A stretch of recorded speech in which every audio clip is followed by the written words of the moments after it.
Hey there, YouTubers. Welcome back here to Chapter 2 of Book 1 on It Lives in the Woods, the story from Chapters that is looking pretty good so far. If you guys missed the first part, it'll be down in the description below. So without too much introduction, here it goes to the second part here. I had just loaded it up, so that's why a key is missing. I loaded it up here so that way it'd be easier to start. So here we go with Chapter 2. 10 years ago. Oh, Jesus, I got to turn this down again. Darn it. Alright, so now playing as Devin. Autumn sun sifts through the trees as you follow your best friend deep into the woods. Jane, where are we going? Your mom's gonna kill us if she finds out we went this far by ourselves. I know, but you've got to see it just a little further. Jane leads you to the edge of a clearing pointing to a crumbling stone building on the other side. Well, that's creepy. Whoa, what is this place? Dunno, but watch this. Jane scoops up a pebble and tosses it at the house. It sails straight through the threshold and stops midair. No way. The pebble hangs in the air for a moment, then drops straight down. That is so awesome. Let me try. You pick up your own pebble and chuck it into the doorway. It's the same invisible barrier dropping to the ground. Cool. Wonder what's inside. Inside? We can't go inside. How come? It's not like anyone lives here anymore. Look, there's holes in the roof. What if you're wrong? What if we get in trouble? What if something bad happens? You look at Jane, who stands with her hands balled tight in a fist, her lower lip trembling. Hey, you got your birthday present with you? I read that wrong, sorry. Sniffling, Jane nods, reaching under her collar to pull out an old whistle hanging from a necklace chain. Jane's whistle. Examine it. Good. Remember what I said when I gave it to you? That if I ever get scared, I should blow on the whistle and you'll come and protect me. Jane raises the whistle to her lips. She blows a high trill that rises and falls as it echoes through the clearing. You're my best friend, Jane. I'm not going to let anything bad happen to you. Glancing back at the ruins, you can almost hear the stones calling, reaching for you. Your feet shuffle in place, itching to close the distance.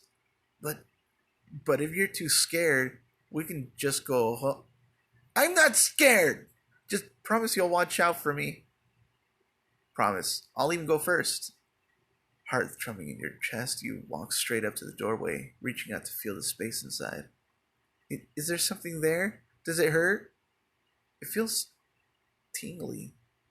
As you step into the threshold, the tingling spreads over your whole body, then suddenly stops. Smiling, you continue into the dark room beyond.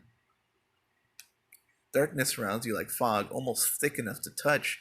You shiver, suddenly certain that something is in there with you, watching you. Hello? Your words echo strangely in the hollow space, and the voice that returns is not entirely your own. Hello. Is someone there? What's your name? Name. The leaves at your feet blow aside, revealing a patch of smooth gray stone, and as you watch... Whoa. Redrum. Says Redfield. Oh, okay. Right on. Redfield. Sounds cute or old. Sounds cute. Like a teddy bear. Nice to meet you, Mr. Red. I'm Devin. Devin. Your eyes slowly adjust to the dark room. Squinting, you see what looks like stairs in the far corner, disappearing into a jagged hole in the floor. Devin, is it safe? Who are you talking to? Hang on a sec. I think there's something. Wind suddenly howls up through the hole in the floor, knocking you off your feet. Ah! The wind reverses direction, dragging you towards the abyss. You dig your fingers into a crack in the floor, just barely resisting. Devin! Jane! Run! Through the door, you see Jane turn and try to run, but the wind howls after her, snatching her up before she makes it 3 steps. Yee! Jane slides past you, scrambling for a purchase on the oven floor. Jane! Jane's necklace chain breaks with a sharp snap, and the whistle vanishes down the hole in the floor. Devin, I can't hold on. I'm slipping.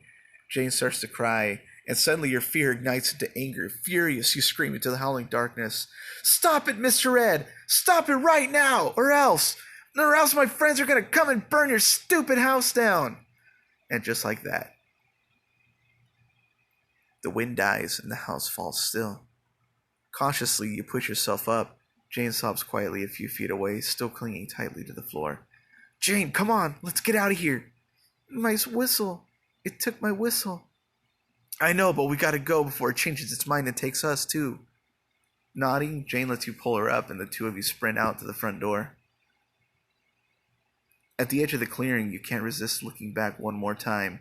The ruin sits still and quiet, showing no signs of life. Devin, come on! Coming. You turn away, hurrying after Jane. Behind you, a soft whistle rises and falls as it echoes through the clearing. Ooh, spooky. Chapter 2. What are you afraid of? Alright. All day after the pep rally, your mind races with thoughts of Dan and Jane and him.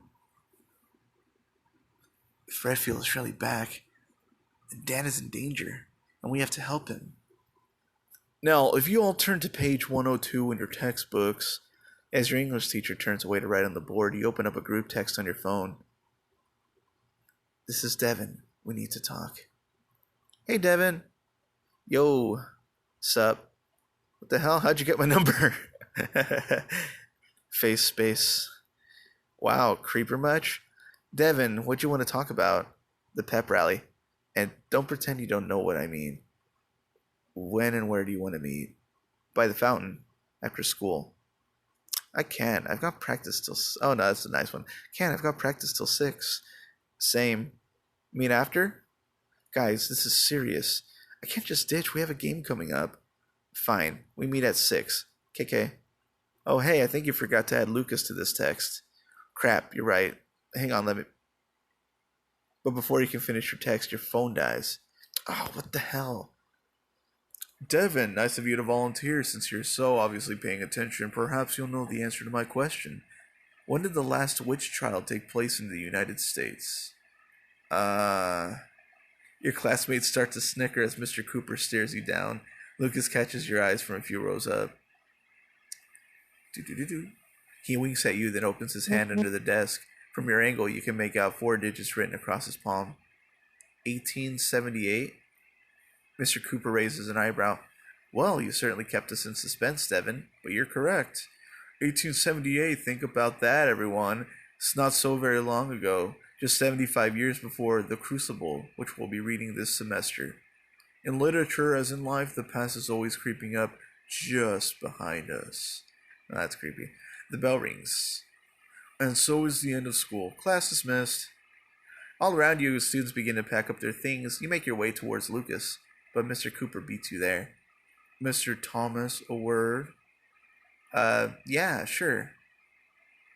Out in the hall, you lean against the wall near an outlet or charging your phone while you wait for Lucas. Stupid phone, I just charged you. The hallway empties as everyone heads home for the day. Gradually, you become aware of muffled voices inside the classroom. And I know what you're doing. I don't know what you're talking about. Maybe have everyone else fooled, but you can't fool me. What's going on in there? I should probably get closer or move away. I'll get closer. I already know something's up. Can't hurt to listen a little more. Guiltily, you edge closer and move to press your door against the ear. One cold hand suddenly grabs you from behind, covering your eyes. There you are. Ah!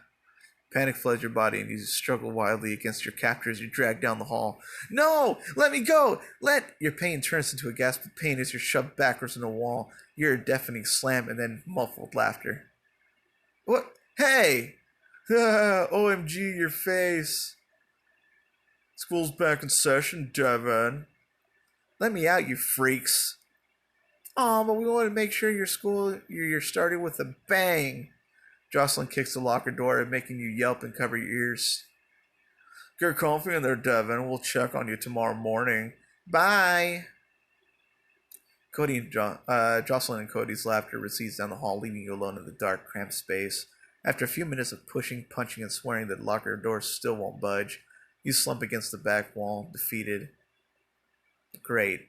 Perfect. Devin. What now? You guys think of some more fun ways to torture me? More fun. Get lost, Cody. I'm not scared of you. Bang! The whole locker shakes, and those shadows all around you seem to thicken, growing colder, closing in. Not scared. I'm not scared. I'm not scared. Whoa. I'm not scared. You spin around to find Jane staring up at you, her hands balled into fists. Behind her, the ruins loom against the backdrop of twisted trees. Jane? Jane, we have to leave! You try to reach for her, but your body stays frozen in place. Night creeps over the woods as you struggle against your invisible prison. Jane watches you with huge, sad eyes as darkness bleeds from the doors and windows of the stone house, shadowy tendrils reaching out for her. Promise you'll watch out for me? Jane, I didn't know what would happen. The darkness finally grabs hold of Jane, snatching her back towards the ruins. Devin! Jane screams as the darkness swallows her, and then the shadows explode outward, a black hurricane howling toward you. No, please! I'm sorry! I'm sorry! The locker door springs open and you fall face first onto the floor, gasping frantically for air. Slowly, you realize that someone's kneeling over you. Lucas. Thank you. Of course. Easy now. You take Lucas's hand and he pulls you to your feet. How'd you get the door open?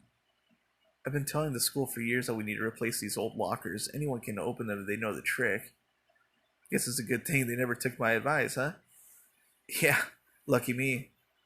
Lance glances at his watch and heaves a weary sigh. Late to something? Just a lot to do as always. Did you want to report this incident? I can take you by the office if you like. I doubt it'd actually do any good, but there's actually something else I need to talk to you about. Oh, can we walk and talk? I've got some things to take care of before I head out. You nod and the two of you set off at a brisk pace. It's about what happened at the pep rally. Oh, the blackout? Don't worry, I've already filed a maintenance report. Can't have the lights going out during the basketball game. And the voice? I don't know what you're talking about. But, sorry, one sec. Before you can say another word, Lucas ducks into the auditorium.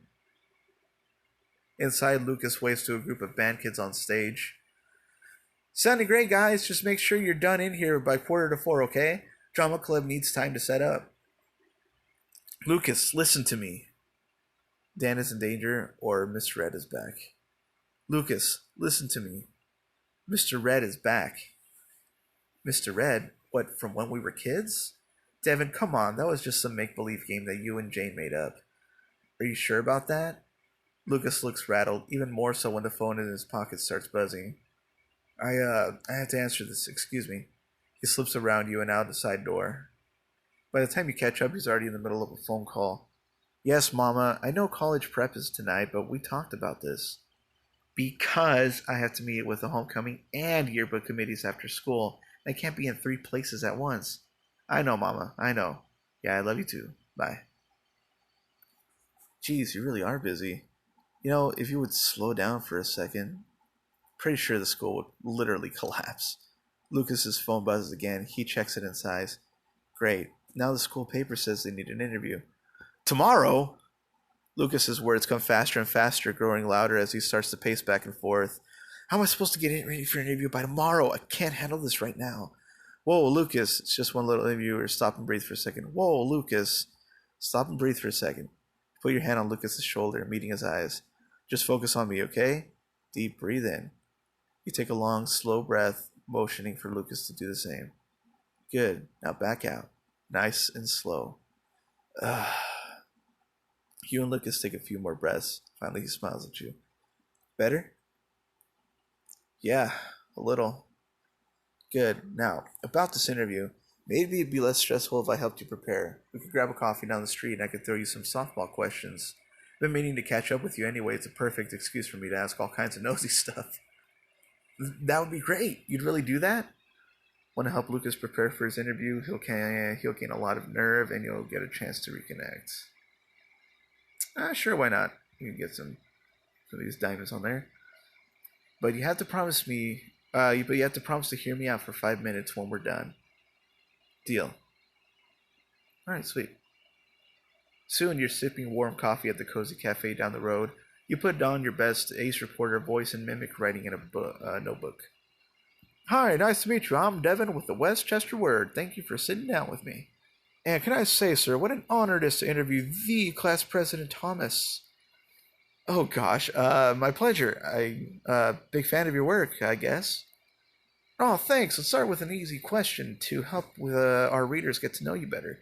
Tell us about your hobbies. Who has time for hobbies? Lucas, it's a terrible answer. Everyone has hobbies. You must do something other than school stuff. You're not a robot. I guess I beatbox a little. Oh my god, no way. It's not that big a deal. Well, now you have to show me. Isn't this supposed to be a newspaper interview? How would that even work out? How would you just transcribe it? No, I'd just be like, Mr. Thomas proceeding to spit a series of sick beats that were so hella dope my soul briefly left my body. Move right along. Let's talk about the school year ahead. What are you looking forward to the most? Oh, good question. I'd say this year what I'm most looking forward to is homecoming. Really? That's surprising. This is the first year the student council has an actual budget so we can afford to hire a decent DJ. Wow, so a school dance is actually going to be cool for once? That's the hope. Well, since we're on the subject, let's talk about the event on everyone's mind. This year's homecoming. Is how's planning going? Or who are you going with? Ooh, let's get real nosy. Who are you going with?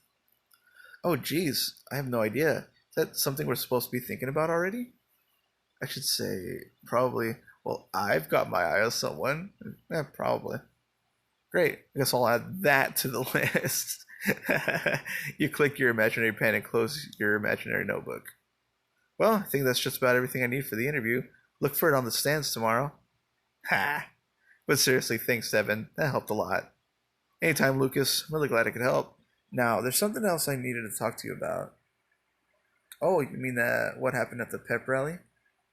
Yeah, so you heard them then. The whispers, the voice. Lucas scratches his arm uncomfortably, glancing around. I mean, look, I don't need it getting across that the class president hears voices. But hypothetically, suppose I did. What then? Well, hypothetically, a bunch of us are meeting by the fountain to talk about it. 6 p.m. So, you in, or are you too busy? I'm in. I'll you at least that much for helping me with the interview. Great. See you then? Yeah, see you then. Cool. Right on. Got our first follower. A few hours later, the sun sinks behind the trees as you walk out of the school building. You find Noah, Lily, and Lucas already waiting in place, and Andy arriving a minute later with Stacy trailing behind, texting busily. Hey guys, one sec. Geez, how's it this dark already? Noah stands up from his seat on the fountain. Lily moves to stand beside you, her hands twisting nervously together. Who are we missing? I don't see Ava. Ava speaks suddenly from behind you, making Lily jump. You guys look like the cover of a Christian rock album. Geez, what are you, a ninja? Vampire. But I've seen you out in the sun. I'm the Daywalker. Fear me. You clear your throat.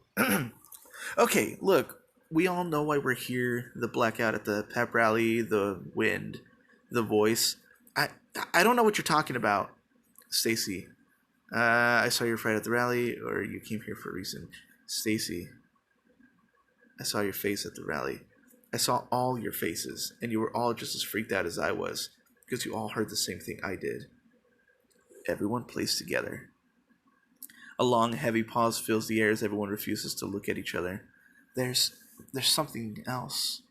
Lily holds out her phone and shaking hands. Lily, are these texts from Dan?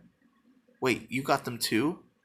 Hold up, did we all get weird-ass texts from Dan last night? Your fingers move towards the bruises on your neck, which begin to ache at your touch. Guys, I have to tell you something.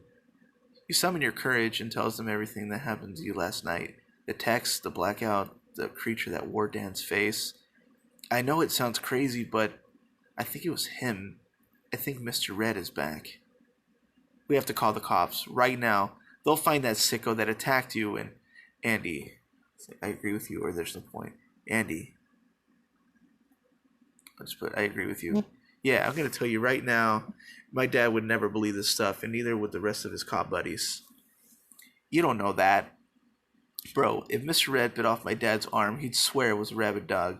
Dude is narrow minded.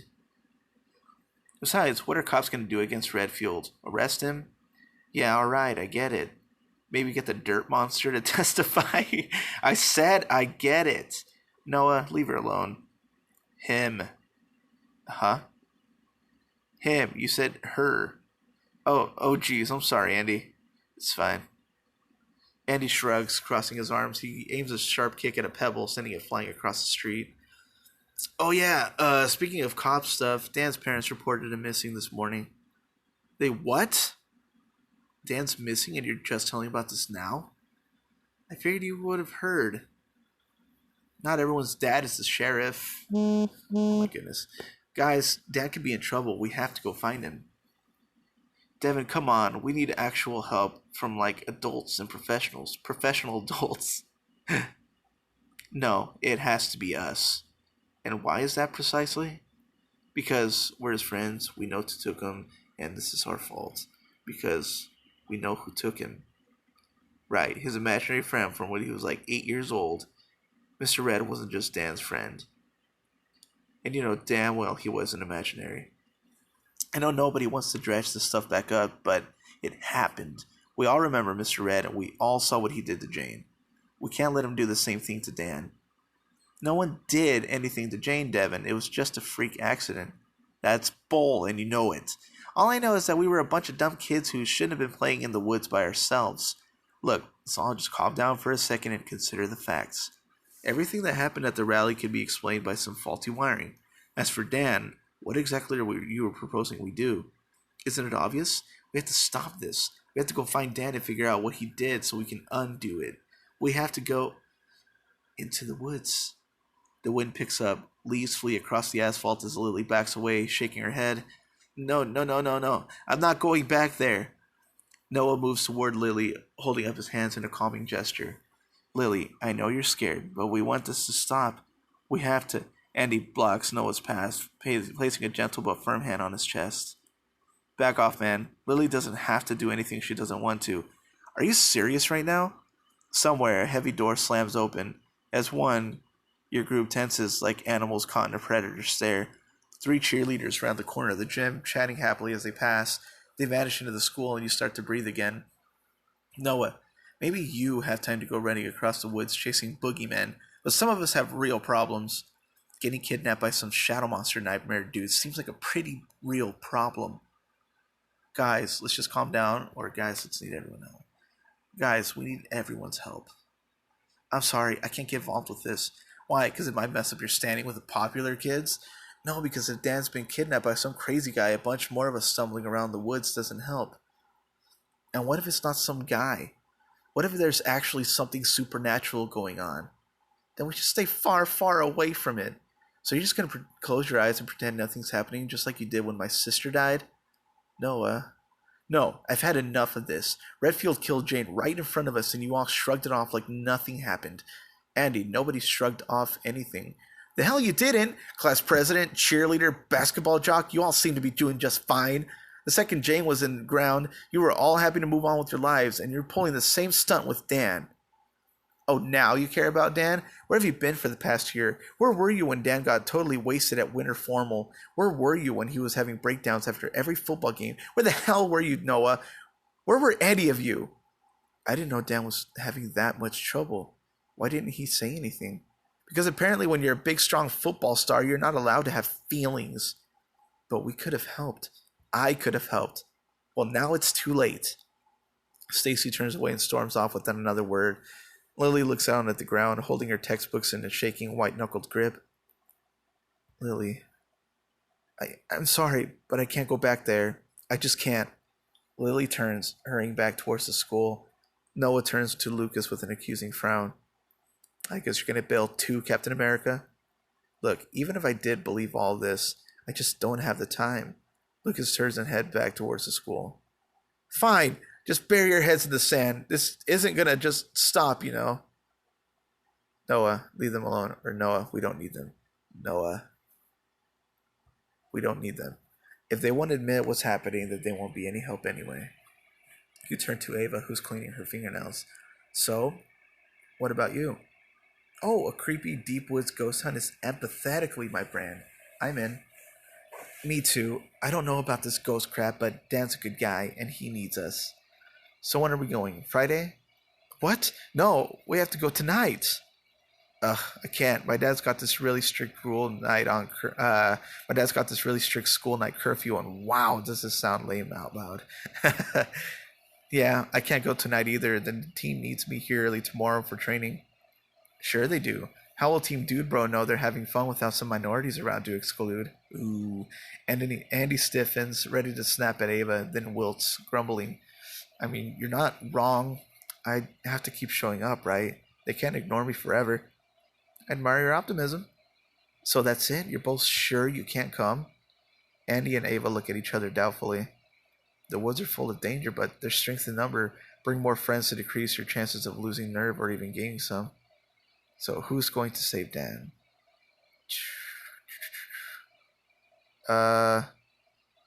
Volunteer alone. Bring both. Bring Ava. Bring Andy. God, what should I do here? You know what? I'll go ahead and I'm gonna volunteer alone this time. I'm gonna see how this goes. I'll go. We have to stop Dan and stop this before anyone else gets hurt. Then I'm coming too. If you see any auras, specters, or shadow figures, take pictures. Also, try not to get murdered, I guess. Seriously though, you guys stay safe and keep us in the loop. Noah nods. Ava and Andy head back towards the school. Alright then, I've got to go in and grab my stuff, so you go on ahead. We'll meet up in front of the hardware store. Alright, then what? Then we go save Dan. Alright. You reach the end of the chapter, restart this chapter to try other choices, or continue on to the next chapter. Alrighty. So basically right here we would just continue on. But yeah, looks like chapter 2 is complete. So we will go ahead and do the next part of this in the next chapter, which I will go ahead and bonus reward, nice. Yeah, so gonna go ahead and end it there. So yeah, It Lives in the Woods, chapter 2 completed. So yeah, we'll definitely continue in the next video.